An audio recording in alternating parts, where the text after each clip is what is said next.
Hello, everyone. I hope you can hear us well.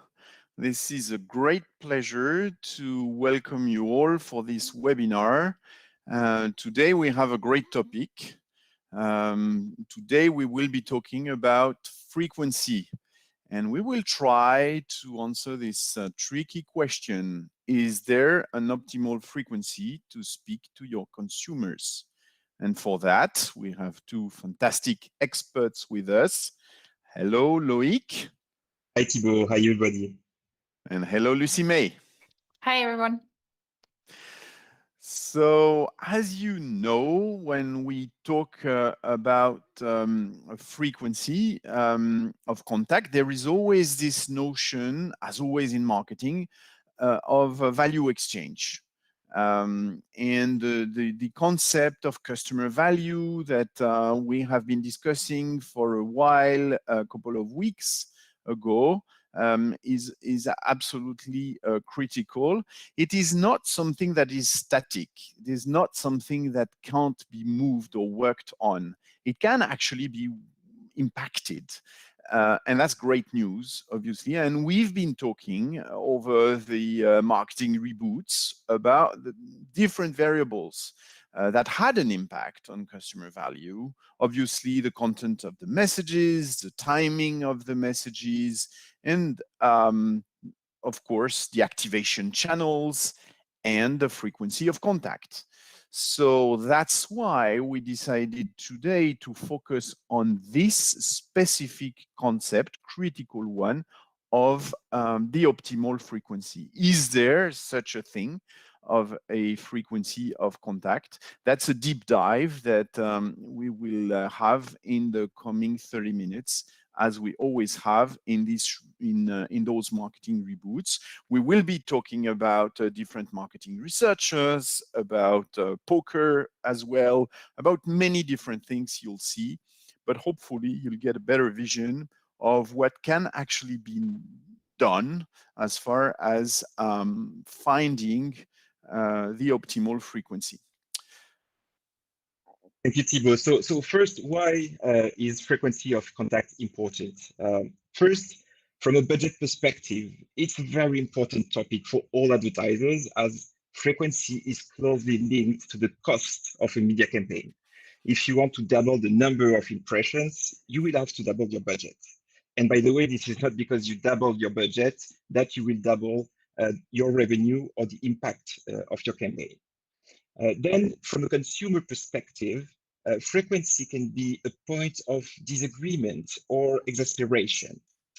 So frequency is something factual, but interestingly enough, it's also very much linked to the consumer perception.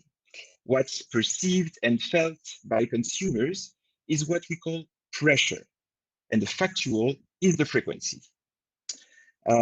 This pressure is to be defined, understood, and measured across all channels as consumers use several devices and platforms. So now, how can we better understand the impact of the frequency to optimize the media costs and to ensure a good level of satisfaction of your customers? There are three streams of research that can shed light on this question. The first and oldest one is the advertising response that first studied the impact of advertising on consumers, starting with the research of John Little. The second is data science that emerged with the internet and the volume of data that became available. One of the most famous researchers in this field is Fred Feinberg. The third one is individual causal approaches with Eric Bradlow that focuses on experimental methodologies. So let's start with John Little and Lucy May. Yes, indeed. Thank you, Loïc. So back to basics with this first school of thought with John Little, famous professor at Business School of MIT. John Little wrote a fundamental article in 1979 called Aggregate Advertising Models, the State of the Art. What he explains here is that there is an impulse response curve, which you can see on the slide. He shows what an advertising impulse will provoke on a consumer. And this curve is also known as the curve of media effectiveness decline. What we're saying here is when a consumer is exposed once to one advertising message, the efficiency of the message will decrease over time exponentially. The efficiency of the message is a short-term efficiency. And over time, you'll see an ad stock being built for a consumer. Now, if you look at what happens in practice, things are quite different. They are repeated exposures to an advertising message, not just a single isolated one. Messages are rarely isolated. On the contrary, they're always repeated. And you can draw a planning, a calendar, if you may, of marketing campaigns across different channels, and thereby distribute reach of these campaigns and frequency of contact over that period. Over that same time of period, on the right-hand side, you can compare this to another KPI, which is turnover. And it turns out that the link between frequency and reach on one hand and turnover on the other is a correlation link, not a causal link. Many models will try to define that link between the two, things like attribution models, CLV analysis, multi-touch analysis, omni-channel analysis, and also experimentation and uplift modelings. These models all show a series of exposures, not a single one, and therefore we're looking at several frequencies. Now, what happens when we have a series of exposures and of frequencies? Little tells us a bit more about this. Yes, indeed.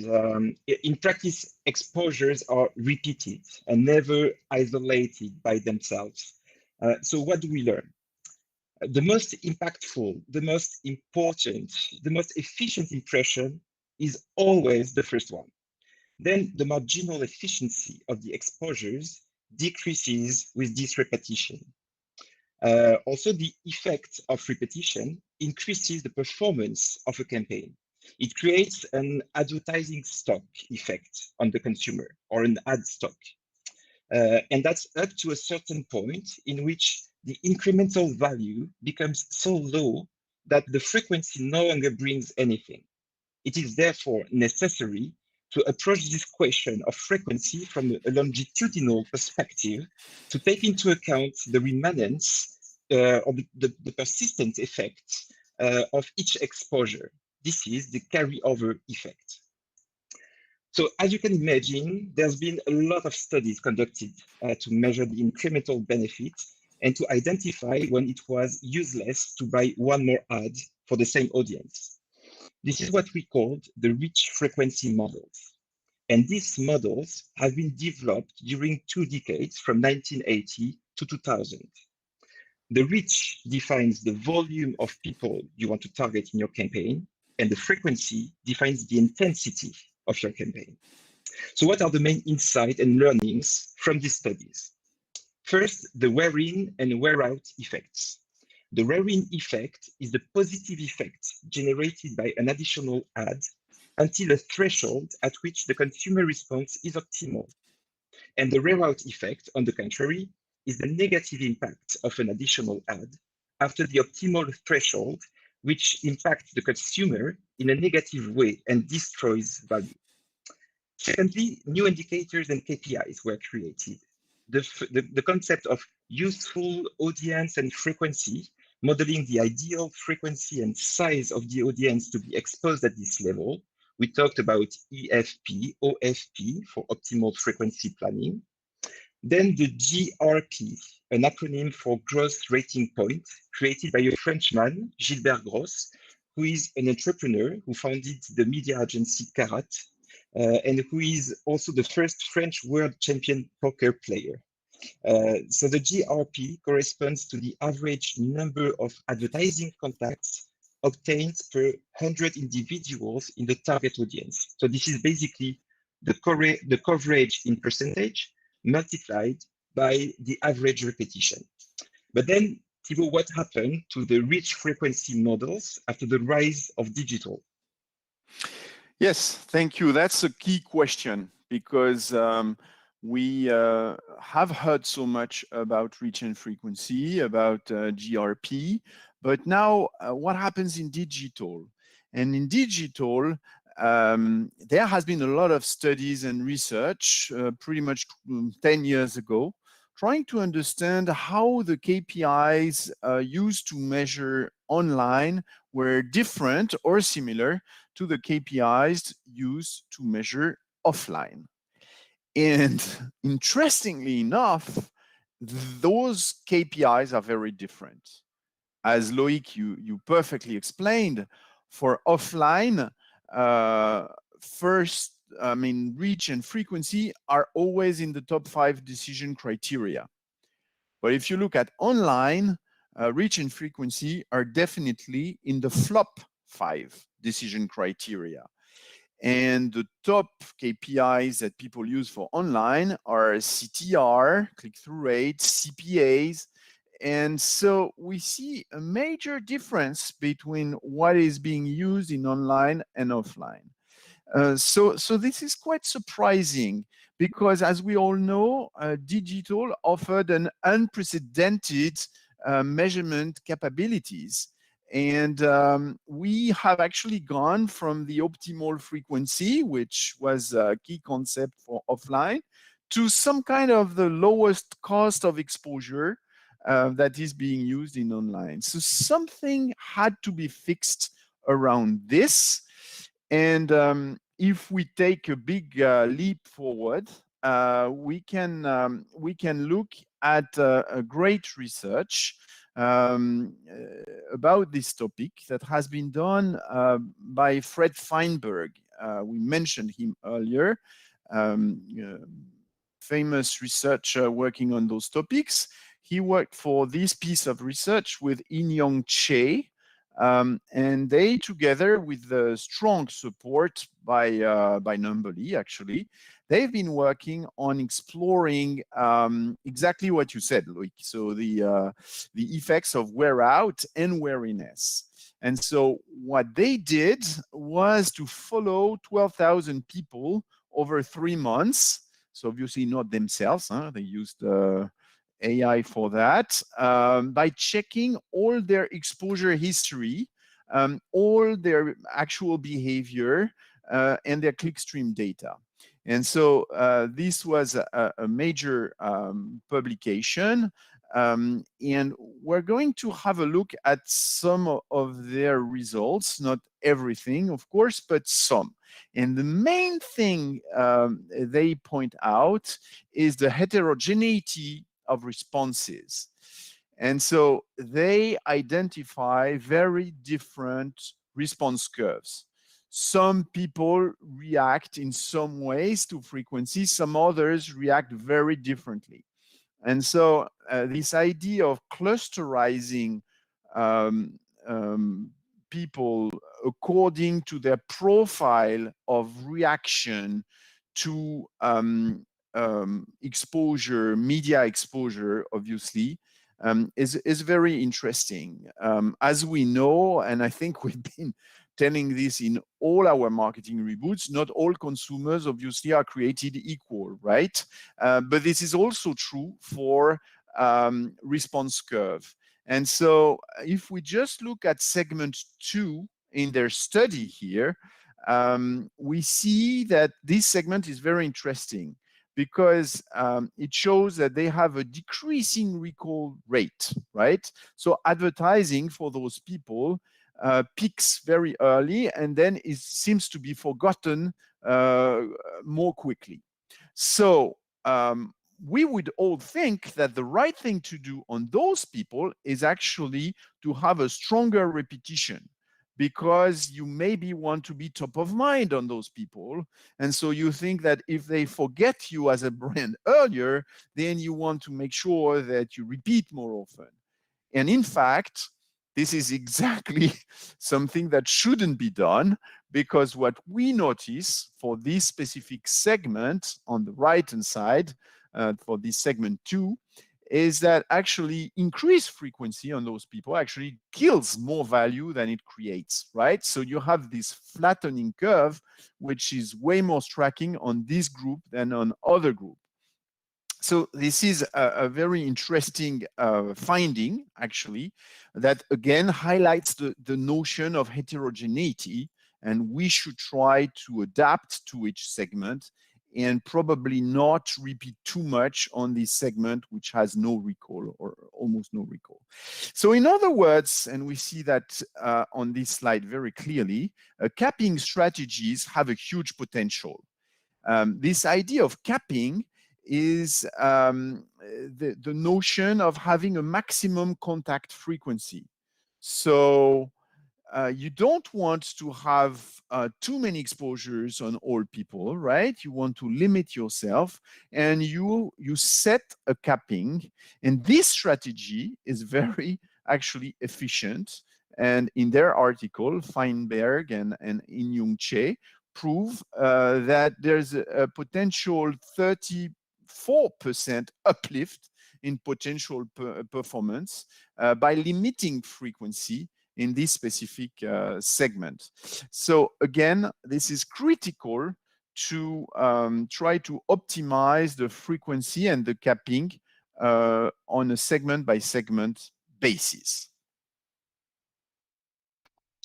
Now, if we look at the third school of thought, which is the one of experimentation, we're now going to look at finding the right balance between value creation and value destruction. There's a very interesting article called Enough is Enough, published in the Journal of Marketing. You all know, a worldwide reference in marketing, of course. What this article talks about is finding the fine line in executing multi-channel relational communications. In other words, you're looking for the sweet spot, which is the ideal threshold between two phases. On one hand, the first phase is the one of value creation, where there is reciprocity. I give back to the amount that I receive as a consumer. The second phase, on the contrary, is where we shift to value destruction. And this is a phase you might have experienced as an end consumer, where you feel manipulated, you feel overloaded, you feel like you've got an invaded inbox, and you are probably the proof of that as an end consumer again, can lead to negative incremental performances. Yes, absolutely. Thank you, Lucy May. And so you want, as a marketer, to obviously postpone this sweet spot or this threshold as much as you can. You want it to happen as late as possible, right? And this becomes a critical objective in order, obviously, to maximize ROI.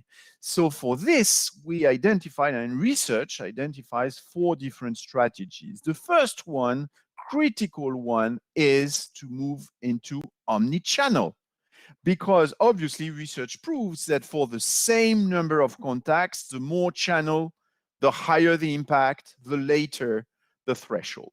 So that is absolutely critical.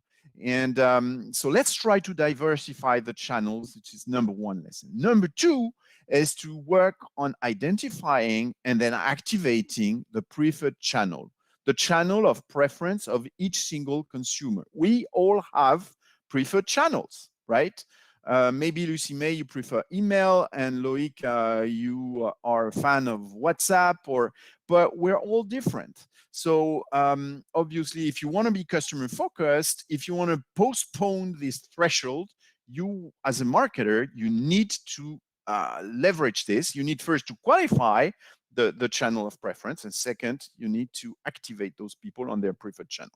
Next, 2 other strategies we wanted to highlight here. Number 1 is personalization, because research proves very clearly that the more personalized the messages, and you see it on the top chart on the left-hand side here on this slide, the more personalized, the later the threshold, right? And last but not least, so 4th strategy to really impact this frequency threshold, you want to renew your messages. You don't want to have the same message on and on and on and on. Otherwise, Lucy May is going to be bored. You're going, as a marketer, to generate fatigue, and you're going to have this threshold happen way earlier than you would like. And so those 4 strategies are absolutely critical. Yes, and in particular, thanks to the people-based logic that combines CRM and programmatic activation, and which allows granular reach and frequency measurement capacity in omnichannel. We have also published research in a CNRS journal that confirms the interest of such an approach through channels, device, and platforms. In short, we are moving from a logic of cost to a logic of impact and profitable investment. So we can even break down the incremental impact of each channel according to these 2 dimensions, reach and frequency. So in short, surely the return of the optimal reach and frequency logics. Thank you, Loic, and it's already time to reboot all together. So I hope you all understood those 3 schools of thought. The first one, leveraging and focusing on advertising response with the key concept of reach and frequency with our good friend John Little. The second school of thought really centered around data science and clickstream data with everything by Fred Feinberg, who tried to identify different segments according to their response curves. And last, this experimentation school of thought, we could say, with the last piece of research that Loic, you just presented, which I think is obviously the future. We just had, by the way, a great PhD at Numberly working on this. And I say hello to our good friend Grégoire. And probably we'll have more focus on this. But I think experimentation is critical because that gives the possibility to each marketer to actually test and learn and to really identify this optimal frequency level, or at least to work towards this, because there's been too much talking, I think, and not enough action about identifying this threshold. And we as consumers, we all see, I think almost on a daily basis, that some brands actually over target us. And so as marketers, we want obviously to identify, first try to maybe count the total number of exposures per consumer. That's a critical thing. And that should sit obviously in a customer data platform, a CDP, right? Second, keep in mind this idea that frequency, as Loic, I think, explained, is very different from pressure, right? Frequency is something very tangible, very objective. Now, pressure is what the consumer feels, and sometimes there are big discrepancies between them. So we should measure both, obviously, and then try to measure this carryover effect, right? This performance over time, and so I think we should all keep in mind this beautiful article, Enough is Enough, that Lucy May fantastically presented. This notion of wariness, which is positive effects, and wear out, where you actually generate as a marketer, because of your excessive frequency, diminishing returns, and maybe sometimes even actually negative increments, which is obviously a shame. And last, but not least, this notion of heterogeneity, which is always critical, to identify the right channel of preference. I think it's an important point that we highlighted. This notion of omni-channel, of relevance and renewal, and maybe, to conclude, this idea of trying to leverage reach and frequency also in the digital space. Why is it that because we are digital, we forget all about reach and frequency? Why is it so difficult with some key advertising platforms that I won't name here to identify the right reach and the right frequency? Is it not important? Well, it is absolutely critical, because if you're a marketer, if you have to make this decision between reaching 10,000 consumers with one ad, or maybe 5,000 consumers with two ads, I mean, this is a major decision to make, right? And we want to avoid the situation where no one remembers your ad, so you need a minimal frequency, and obviously to also avoid the threshold that Lucy May highlighted. So I think we have a great way ahead for all marketers working on identifying the right level of frequency. Now we have, I think, a couple of questions. One, I think, was how to measure the optimal frequency. So I don't know, Lucy May or Loic, if you feel like answering this one. I can try, and you will elaborate if you want.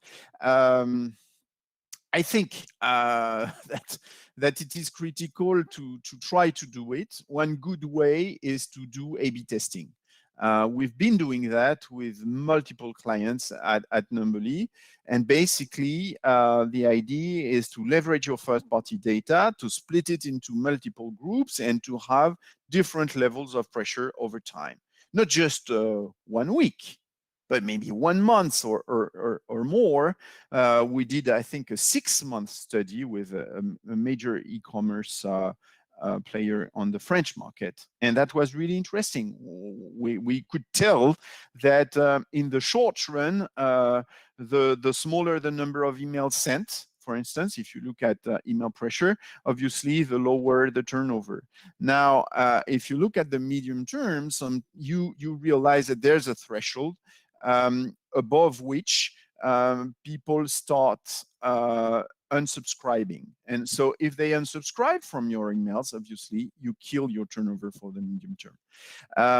So that would be my best guess on this. Lucy May, did we get another question? Yes, I think we have another question, which is, in which measure does this apply to owned media? That is a good question. This notion for everyone of owned or earned, paid, owned, earned media, right? So the media you pay for, the media you gain because of social and networking effects, maybe, and the media you own because it's your own website, because it's your own database, and you send emails to this database, for instance, because it belongs to you, so it should be almost at no cost. That's a very interesting one, and it absolutely works with owned media, right? Paid, owned, earned is about cost. What we said, what Loic beautifully explained, is that it's all about pressure, perceived pressure. So it doesn't matter if you're an existing long-term customer or included or not in a database. I mean, it is perceived and perceived pressure that counts. And so, yes, it applies. Another one, in terms of frequency, it is better to be below or rather above. That's a good one. I think what we said is you need experimental design to measure the right threshold. So obviously you need to be a little bit above to learn. And then once you learned, you obviously want to make sure you don't, you stop a little bit below. I don't know if we have another question. I think we're running out of time. So we had a fantastic time. I hope you all like to reboot with us on this great topic of frequency. Maybe we could share our next reboots because there's a major one coming about customer engagement. Everyone is talking about it. Now, what does research tell us about it? That's going to be on November 18 at 4 p.m. Central European time. So please join us. And last but not least, we have another session in a month's time, pretty much, a great one in English, From Cookieless to Clean Rooms, What is Shaking Up MarTech? And for this, we'll have Alice Stratton, who's Global Managing Director at LiveRamp globally, based out of San Francisco, and Gabor Peter Kovacs, Global Digital Marketing Director at Essity. And that's on December 3rd at 5 p.m. So it will be very early for Alice, but she is fantastic. So you have to register right now, like immediately, right after finishing this reboot. I think we're done. We're running out of time. Lucy May, I want to thank you very much. Loic as well. Thank you, both of you. It was great to share this reboot with you, and I hope we can all work on our frequency of contacts. Thank you, Thibaut. Thank you, Lucy May. Thank you, everybody. Thank you. It was a pleasure. Thank you, everyone. Thank you, everyone. Thank you.